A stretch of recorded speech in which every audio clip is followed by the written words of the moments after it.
मौला अली शेर खुदा ने अपनी ज़िंदगी सारी 9 साल की उम्र थी जब कलमा पड़ा था। 9 साल हुजूर ने सब घर वालों की दावत पकाई और जब सब लोग आ गए सारे ख़ानदान वाले, तो फरमाया मैं अल्लाह का नबी हूँ, कौन कौन मेरी मदद करेगा।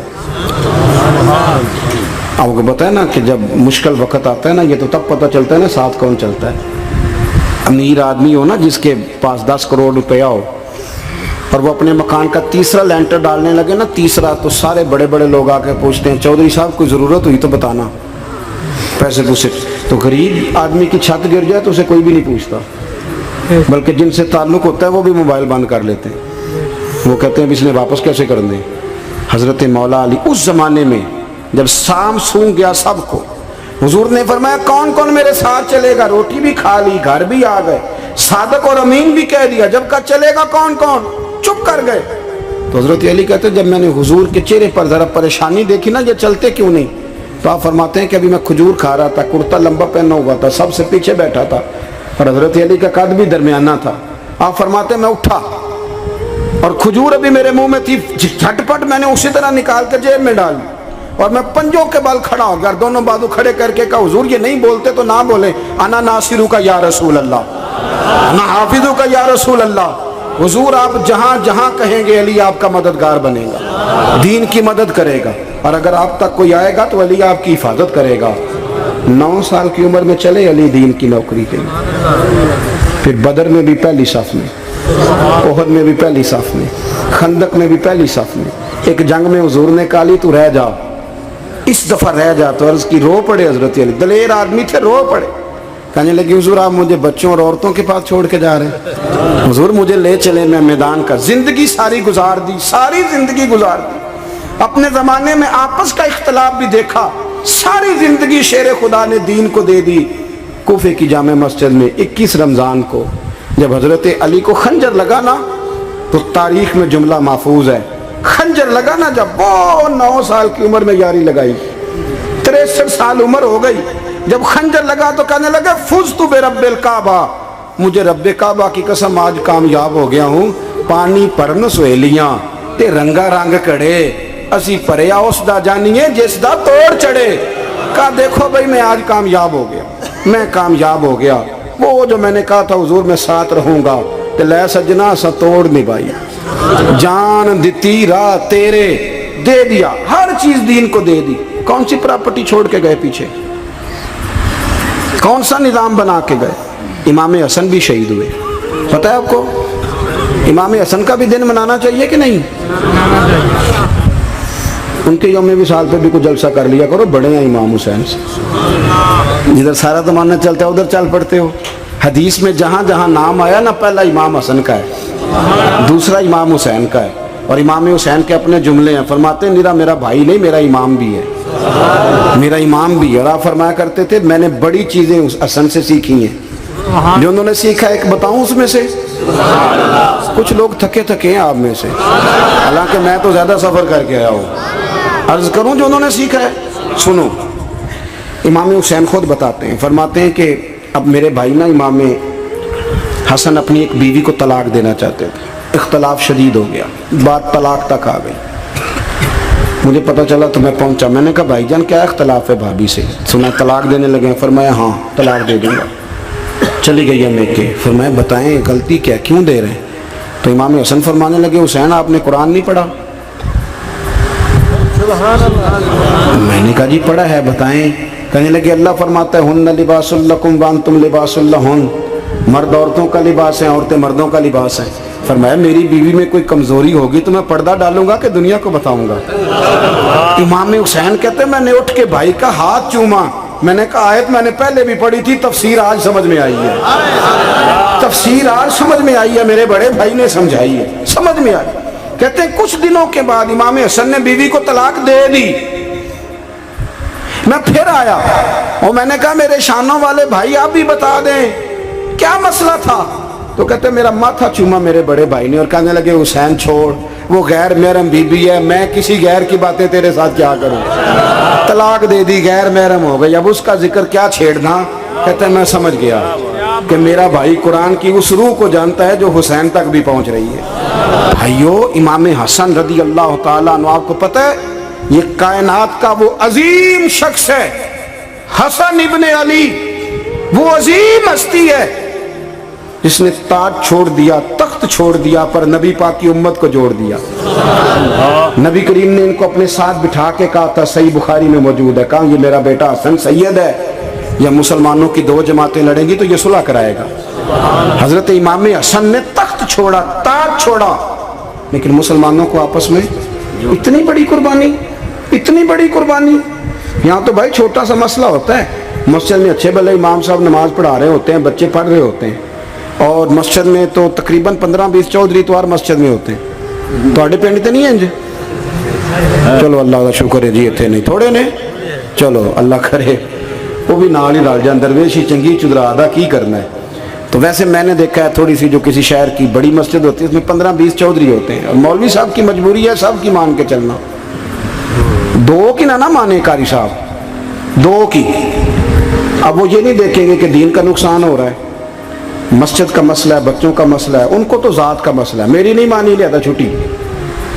वो खुदा के बंदो, हम 2 मिनट के लिए चुदराहट नहीं छोड़ते, दीन का नुकसान कर देते हैं। इमाम हसन ने पूरी हुकूमत छोड़ दी, पूरी हुकूमत। इतना बड़ा सखी कम आपको मिलेगा जो सखावत करे और नबी की उम्मत को बचाए सल्लल्लाहु।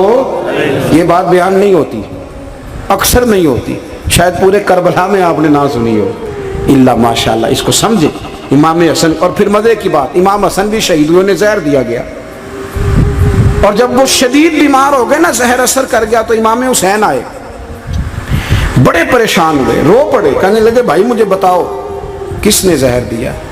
तो इमाम हसन कहने लगे हुसैन मुझे शक है एक शख्स पर, लेकिन शक है भाई, अगर सिर्फ शक है तो मैं किसी बेगुनाह को बदनाम कैसे कर दूं, तुम्हें कैसे नाम बता दूं। ये नामालूम पर्चे कराते नहीं हम रोज ही नामालूम पर्चे, जिस पे दुश्मनी है उसका नाम लिखा दो, खत्म हो गई बात। इमाम हसन की तरबियत देखो, फरमाने लगे जिस पर मुझे शक है उसका नाम बता दूं, तो अगर वो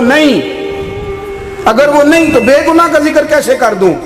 तो इमाम हुसैन फरमाने लगे भाईजान अगर वही हुआ तो आप फरमाने लगे वही हुआ ना तो हुसैन फिर भी तू छोड़ दे, मैंने रब के सुपुर्द कर दिया, अल्लाह बेहतरीन इंतकाम लेने वाला है। अल्लाह इतना बड़ा हौसला सैयदा के बेटे का, शेर के बेटे का, शेरों जैसा कलेजा, इतना दिल दरिया समुद्रों डूंगे, कौन दिलां दिया जाने। ओ भाई थोड़ा हौसला कर, जितन ते हर कोई खेडे, तू हारन खेड फकीरा, और जितन दा मुल कौडी पैंदा ही हारन दा मुल हीरा। और कहीं बैक भी तो हो ना, कहीं तू दरगुजर भी तो करना, कि हर जगह छा के रहना, हर जगह छा के रहना। मेरे एक संगी हैं, आपको पता है, ये जो स्टेज पे बैठने वाले लोग होते हैं ना, यहाँ तो अच्छे अच्छे लोग बैठे हैं, मेरी तरह के जो लोग, जो स्टेज पे बैठने का आदी हो जाता है वो नीचे बेचारा बैठ भी नहीं सकता, तो मसला हो जाता है। मैं अक्सर कहता हूँ कि कभी नीचे बैठ के तो देखो क्या फर्ज होता है। अगर किसी बंदे की कोई शान है तो वो जो सबसे पीछे बैठा है उसकी शान वैसी की वैसी है, कोई कमी आ जाएगी?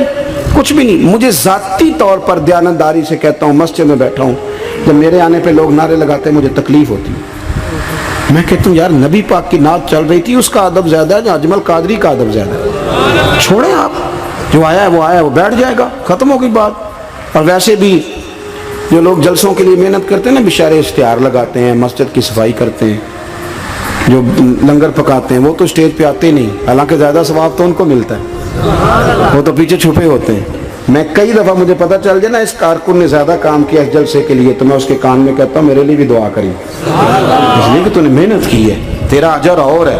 हम तो शान से आए बैठे और छुट्टी कर गए। भाई थोड़ा पीछे भी देखे, नबी करीम के पूरे खानदान की कुर्बानियाँ, पूरे खानदान। दोपहर को खाना ना पकाओ तो हमारे बच्चे मोबाइल तोड़ देते हैं, और शाम को मर्जी का ना पकाओ तो वॉकआउट कर जाते हैं, कहते हैं ले आओ पैसे फिर बर्गर ले आइए, मेरी मर्जी का नहीं पका। सैयदा फरमाती हैं मेरे घर में महीना महीना चूल्हा नहीं जला, महीना महीना चूल्हा। 3 रोजे रखे सैयदा फातिमा ने, मौला अली ने, इमाम हसन ने, इमाम हुसैन ने, और तीनों दिन इफ्तार के वक्त फकीर मांगने आ गया तो खाना वहां दे दिया। आपका क्या ख्याल है जो बेसब्रा आदमी हो वो करबला में जाके लड़ेगा? जिसको आदत ही ना हो बचपन से ठहरने की वो लड़ेगा, जो जरा जरा सी बात पे डगमगा जाता वो लड़ेगा, स्टेज पे नहीं बिठाया तो लड़ पड़े वो लड़ेगा।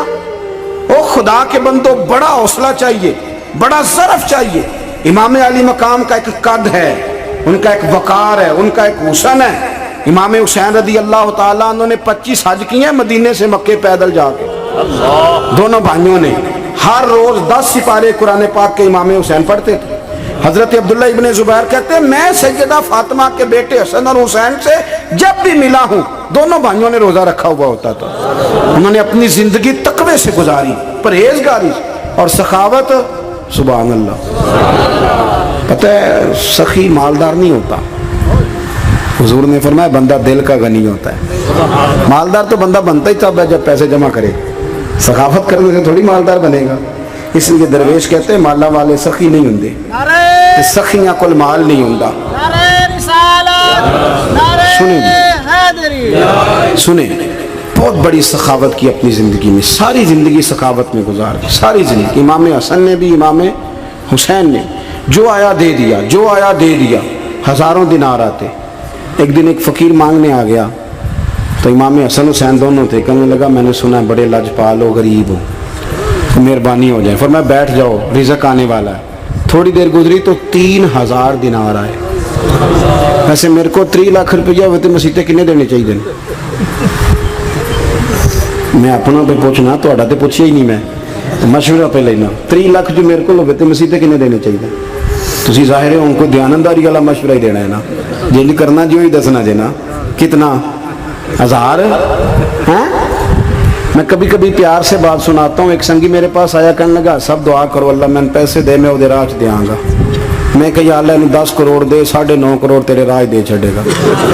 वो भी हसी आई है जिमें तुसी हसे हो ना। आमीन नहीं जुआ की, या चुप कर गया या कूड़न लग गया। और मैं क्या कर्मा लिया आमीन ते आख, तेनों तो 50 लाख फिर भी पिया बचता सी।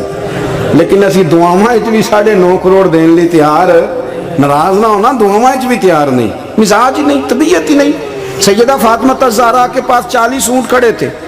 एक बीबी आई, वो कहने लगी अम्मा जी ये जो ऊँट खड़े हैं ये मेरे हैं, अब बताएं मैं अल्लाह के रास्ते में दूं तो कितने दूं? सैयदा फातिमा कहने लगी 1 बकरी दे दे। तो कहने लगी हुजूर अगर आपके पास 40 होते तो आप कितने देती? सैयदा फरमाने लगी मैं सारे के सारे दे देती। तेरे लिए मसला और है, मेरे लिए फतवा और है, सारे दे दे। 3000 दिनार आए इमाम हसन और हुसैन के पास। फकीर बैठा है, फकीर कहता है मेरे दिल में ख्याल था कि 5-10 दे दें तो मेरी मौज बन जाएगी, पर मुझे नहीं पता था कि इतने सखी घराने के पास आया हूं। 5-10 दे दे तो मौज बन गई।